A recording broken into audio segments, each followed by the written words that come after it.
Good afternoon, everybody. I'm going to give you an update on R. Kelly. I told you a few minutes ago that he has been indicted.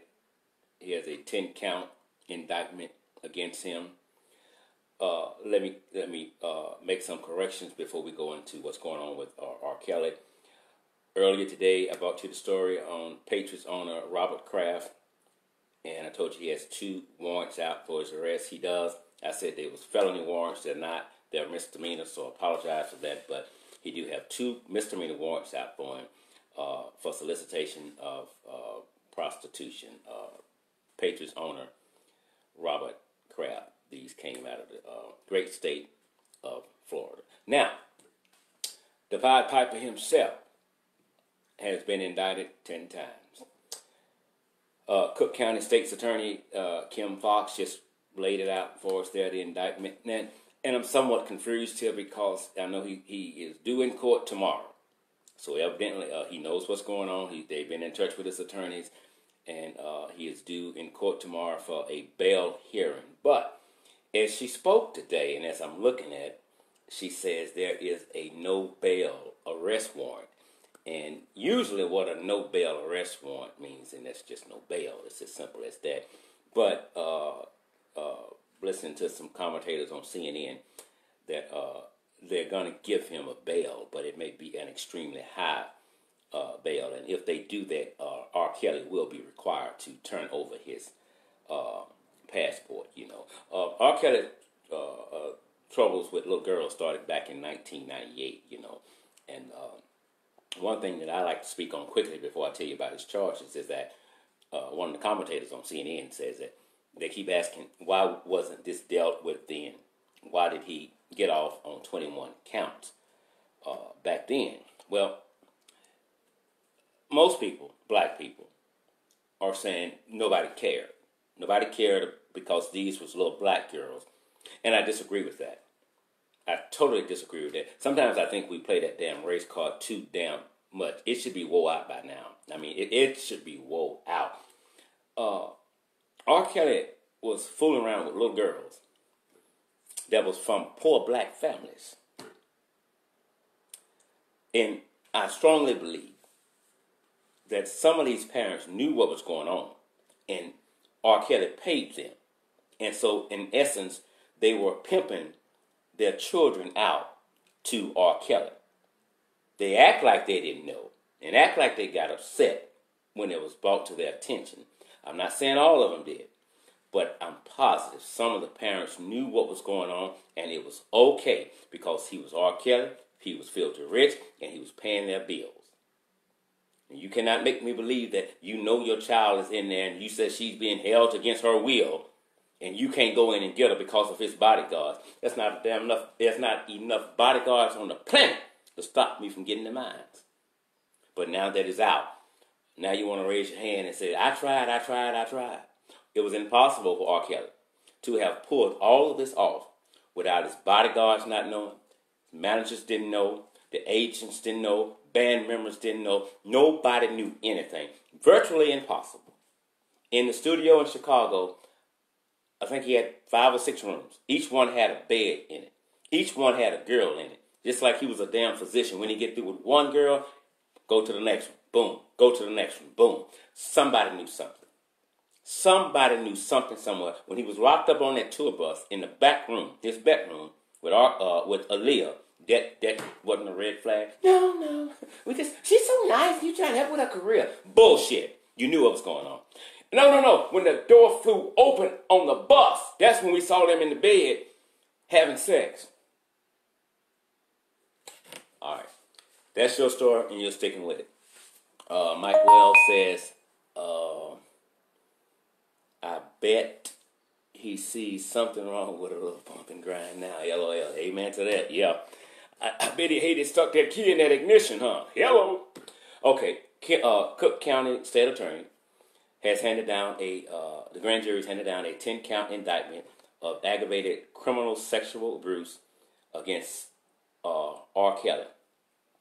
And I'm going to break it down just a little bit because it's a long list. The first victim, initials HW, was involved in incident which occurred between May 26, 1998 and May 25th, 1999. The grand jury returned an indictment of 4 counts of aggravated criminal sexual abuse based on the victim being under the age of 17 and Kelly being more than 5 years older than the victim.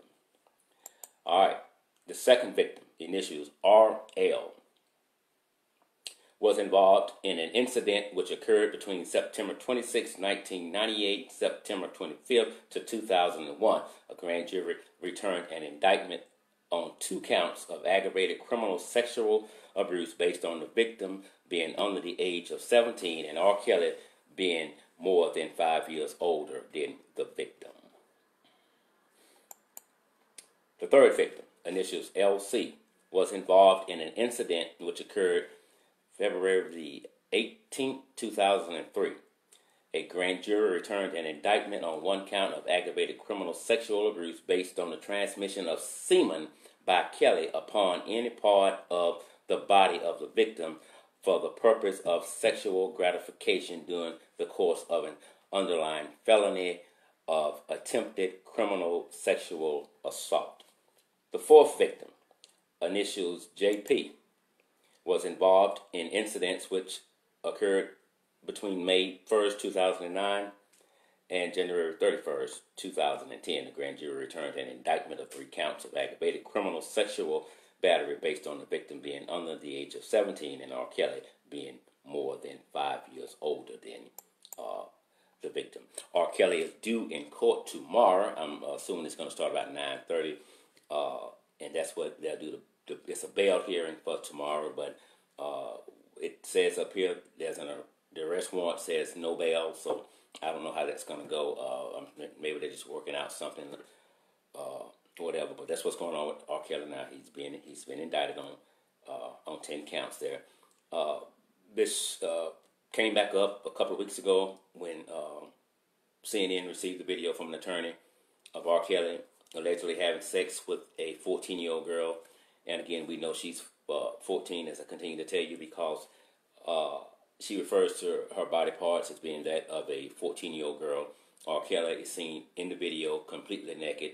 He also refers to certain body parts, mainly her vagina, as being that of a 14-year-old girl. But keep in mind that the tape that they looked at is on VHS form, so it tells you about how old it is. And so we know statute of limitations comes in on some of those, but I think each one is still prosecutable. I believe it really is. So when this Lifetime did the documentary Surviving R. Kelly, well, this opened up the can of whoop ass on the Pied Piper himself. Good afternoon, Beverly Thomas. Glad you are here. Yes, they finally got him. The other day he was told he couldn't record in the studio between certain hours and stuff. I guess that's when they was doing their little sexual encounters, and all beds that he had in there had to be moved out. And so eventually he had to vacate the premises and stuff, and the judge gave him that order just the other day. But I knew this was coming, and I really thought last night that it would be today that they would go ahead and indict R. Kelly. And again, everything came back up once the documentary aired, Surviving R. Kelly. Parents knew, I'm sure. Not all the parents knew, but some parents knew exactly what was going on. And to say that nobody cared because these was black girls, I think that's just an outright damn lie. R. Kelly got off of those 21 charges because of intimidation of witnesses and families, and he paid some people off. That's how he beat all 21 counts. It wasn't that black people didn't care. We cared, but he paid people off. And you also have to go and stand up and point fingers at some of these parents that didn't start coming out until they arrested R. Kelly back then on those charges and stuff. So even if I don't give a damn, your parents should. So it's not a matter of whether or not we give a damn. What about the parents? Do they give a damn? Push the issue. And a lot of them did not. But they started coming out because, we're going to get caught too. We going to jail too. And I do believe some more people will go to jail with R. Kelly, some of his managers, some of his bodyguards, his drivers, cooks, or whatever, because it's impossible for R. Kelly to have pulled this off this long without any help. It is earthly impossible. He couldn't have done it. He could not have done it. I don't care what you say. It was impossible for him to do it. And when you see the tape of a 14-year-old girl, and R. Kelly is urinating on this girl, and the daddy works for R. Kelly, and he don't quit, I don't think that's my daughter. Yes, it is. No, it's not. Even if it wasn't, wouldn't you quit? I mean, it's time to go. But we get caught up, as Steve Harvey said, the money game, the money game, the money game. And we said, damn the integrity. Damn the integrity. And so some of these little girls and little boys was pimped out. Yes, I said little boys because he had little boys. When they told the story about R. Kelly taking one of the little girls, and she was very pretty, had her to start dressing like a boy, to cut her hair, pants sag. So why do you think he did that? Why? Because he's into damn little boys. That was his fantasy. Why else would he do it? Why else would a man tell a girl to start dressing like a damn boy? It turns him on. He has fantasies about little boys.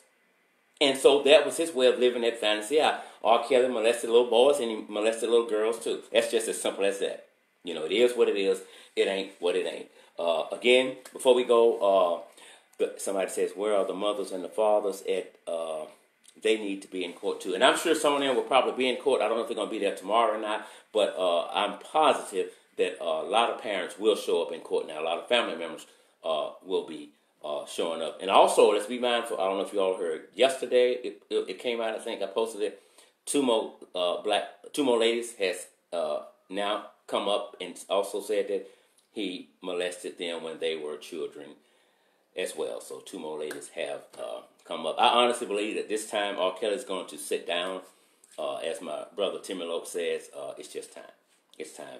They're not going to play with him anymore. When the Surviving R. Kelly documentary came out, the DA here, Fox, she was upset, and she came out a few days later and said, if you have been a victim of R. Kelly, I want to hear from you. Kim Fox said this. She made a special news conference. She said, I need to hear from you. I can't prosecute if I don't know what's going on.